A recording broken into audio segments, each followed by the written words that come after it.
আসসালামু আলাইকুম। এম গজনফর এখন পর্যন্ত আন্তর্জাতিক টি-20 ক্রিকেট খেলেন নাই, কিন্তু ওয়ানডে ক্রিকেটে তিনি এমন এক্সপোজার পেয়েছেন, তার বলের কারিশমা এমন, তাকে মুম্বাই ইন্ডিয়ান্স 4 কোটি রুপির উপরে খরচ করে দলে নিয়েছে। ইনফ্যাক্ট গেল আইপিএলে, অর্থাৎ গত বছরের আইপিএলেও কিন্তু তিনি কলকাতা নাইট রাইডার্সের স্কোয়াডে ছিলেন, কিন্তু তিনি ম্যাচ পাননি। প্রশ্ন হচ্ছে, গত আইপিএলে তাকে কলকাতা নাইট রাইডার্স কিভাবে চেনে? এক্স্যাক্টলি এক্সপোজারটা মূলত তিনি প্রথম পেয়েছিলেন পাকিস্তানের যে ইউথ প্রিমিয়ার লিগ, সেই ইউথ প্রিমিয়ার লিগ থেকে। ইভেন ইন্ডিয়ান কোচেরা লালচাঁদ রাজপুত, মনোজ প্রভাকর, অজয় জাদেজা, তারা আফগানিস্তান ক্রিকেটের টপ সার্কিটের সঙ্গে কাজ করেছে। আফগানিস্তান ক্রিকেটের হোম ভেন্যু প্রথমে ছিল গ্রেটার নয়ডা, তারপরে দেরাদুন, দেন লখনৌর একানা স্টেডিয়াম। ইন্ডিয়ার ইনফ্রাস্ট্রাকচারই তারা সাম্প্রতিক সময় ব্যবহার করেছে। সুতরাং আফগানিস্তানের এই সার্কিটের ক্রিকেটাররা ইন্ডিয়ান কোচেসদের কাছে, ইন্ডিয়ান টিম ম্যানেজমেন্টের কাছে, ইন্ডিয়ান ফ্র্যাঞ্চাইজিদের কাছে খুবই সুপরিচিত। গজনফরকে এবার আইপিএলে কোনো একটা দল নিয়েছে, কিন্তু মুজিবুর রহমানকে কেন নেয় নাই?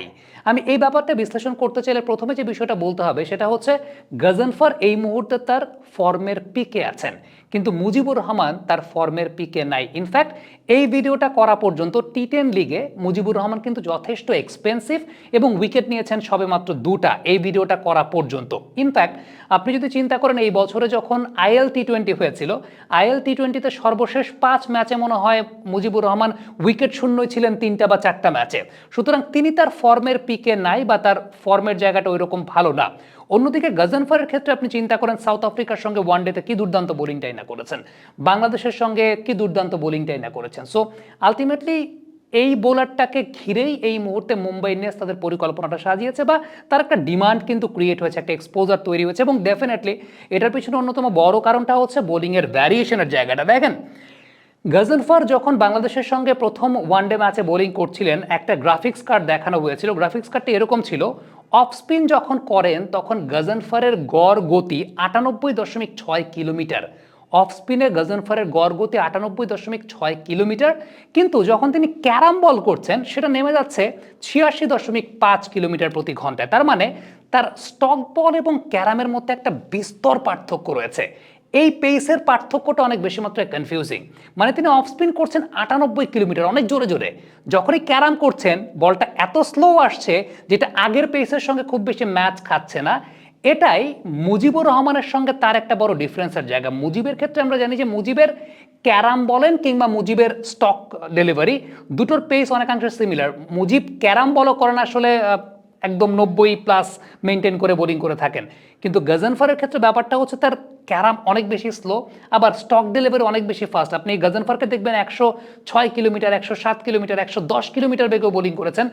ইন্ডিয়াতে গেল 2 বছরের আইপিএলে উইকেট অনেক বেশি মাত্রায় ফ্ল্যাট হয়েছে, এবং এই ফ্ল্যাট কাইন্ড অফ উইকেটে 67% বল স্পিনাররা করেছেন গেল আইপিএলে 95 কিলোমিটার প্রতি ঘন্টার ওপরে। প্রত্যেকে মার খেয়েছেন, স্পিনাররা প্রত্যেকে এক্সপেন্সিভ হচ্ছেন, কিন্তু এর মধ্যে উইকেট টেকিং ডেলিভারি যারা প্রডিউস করতে পারছেন তাদের কিন্তু একটা ডিমান্ড ক্রিয়েট হচ্ছে, এবং উইকেট টেকিং ডেলিভারিগুলো আসছে মূলত এই 95-96 কিলোমিটার প্রতি ঘন্টা বেগের বলগুলোতে। যে সমস্ত বোলারের স্টক পেসটা 95+, ওই বোলারদের প্রাধান্যটাই আসলে এখন আইপিএলে সামনের দিনগুলোতে যে ধরনের উইকেটে খেলা হবে, এই ধরনের বোলারদেরই প্রাধান্যটা আরও বিস্তৃত হবে। আপনি যদি এখন দুজন স্পিনারের মুজিবুর রহমান এবং গজনফরের ক্যারাম বলের মধ্যে পার্থক্য খুঁজতে চান, আমরা একটু কম্পেয়ার করে দেখি। দুজনেরই বল ধরার ধরনটা একদম সেম, একদম টিপিক্যাল। যেভাবে ক্যারাম বলের ক্ষেত্রে হোল্ডিং পজিশনটা থাম্বের ব্যবহার রয়েছে, ইন্ডেক্স ফিঙ্গারের ব্যবহার রয়েছে, মাঝখানের যে আঙ্গুলটা সেই আঙ্গুলটা নিচের দিকে নামানো, এবং তারপর রিং ফিঙ্গারটার ব্যবহার, এবং রিলিজের সময়টা ওই একই ফ্লিক, জাস্ট মিডল ফিঙ্গারটা দিয়ে ফ্লিক করছেন, যেটা গজনফরও মিডল ফিঙ্গার দিয়ে ফ্লিক করেন এবং মুজিবুর রহমানও মিডল ফিঙ্গার দিয়ে ফ্লিক করেন। তবে ছোট্ট একটা পার্থক্যের জায়গা আছে, গজনফর বলটা হাতের তালু বরাবর খুব বেশি নেন না, মুজিবের ক্ষেত্রে বলটা হাতের তালু বরাবর থাকে অনেকাংশে, কিন্তু গজনফরের ক্ষেত্রে ব্যাপারটা যেটা হয় যে একটু সামনের দিক থেকে তিনি ছাড়েন। দুজনেরই ক্ষেত্রে দেখবেন যে রিস্টটা বা পামটা যেটা ব্যাটসম্যান বরাবরই পয়েন্ট আউট করা। তবে গজনফরের ক্ষেত্রে ব্যাপারটা যেটা হয়, ক্যারাম বলের সময় গজনফরের ফ্লাইটটা একটু বেশি বৃদ্ধি পায়।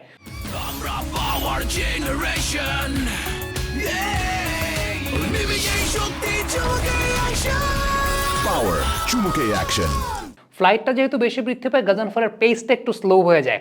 ক্যারামে গাজনফারের বৈশিষ্ট্যের জায়গাটা হচ্ছে তার পেসটা একটু স্লো হয়ে যায়, যেটা তার স্টক ডেলিভারির পেসের সঙ্গে তার ক্যারাম বলের পেসটা অনেক বেশি মাত্রায় ডিফারেন্স, যেখানে ব্যাটসম্যানরা অনেক বেশি মাত্রায় ডিসিভড হয়।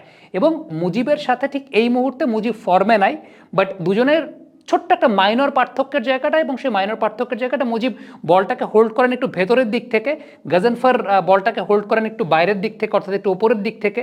রিলিজিংয়ের জায়গা বলেন বা সব কিছু বলেন, দুজনেরই অলমোস্ট সিমিলার। গাজনফারও 6 ফিট 2 ইঞ্চি উচ্চতা, তবে উল্লেখযোগ্য জায়গা যেটা স্টক ডেলিভারি যখন করছেন, পিচে হিট করছেন, অনেক জোরে বোলিং করছেন, আবার যখন ক্যারাম করছেন গাজনফারের ক্যারামটা বিট স্লোয়ার দেন মুজিব, এবং মুজিব এই মুহূর্তে আসলে ফর্মে নাই। সো কেন গাজনফারকে প্রেফার করেছে ওভার মুজিবুর রহমান, বা মুজিবুর রহমান কেন এখন কম্পিটিশনে গাজনফারের সঙ্গে পারছেন না, এর পার্থক্যের জায়গাটা আমার কাছে মনে হয় যে ওই যে মিস্ট্রিটা অনেক বেশি মাত্রায় মিস্ট্রি ফর গাজনফার, যে তার স্টক পেসটা 98, 99 বা 97 এরকম থাকছে, ক্যারাম বলটা অনেক বেশি মাত্রায় স্লো থাকছে। মুজিবের ক্ষেত্রে সেটা অনেকটা ব্যালেন্স, যেটা ব্যাটসম্যানরা হয়তো বা ওই পেসটা অ্যান্টিসিপেট করে ফেলতে পারেন, বা অ্যান্টিসিপেট করাটা ওই ব্যাটসম্যানদের জন্য গাজনফারের তুলনায় একটু ইজি হয়ে যায়। বাট দুজনেই চ্যাম্পিয়ন বোলার। আমার কাছে মনে হয় পার্থক্যের জায়গাটা মুজিব এই মুহূর্তে ফর্মে নাই, গাজনফার এই মুহূর্তে ফর্মে আছেন, কারণ এটাই ছিল আসলে গাজনফারকে চুজ করার পেছনে। Thank you very much. Comment বক্সে আপনাদের মন্তব্য জানতে চাই।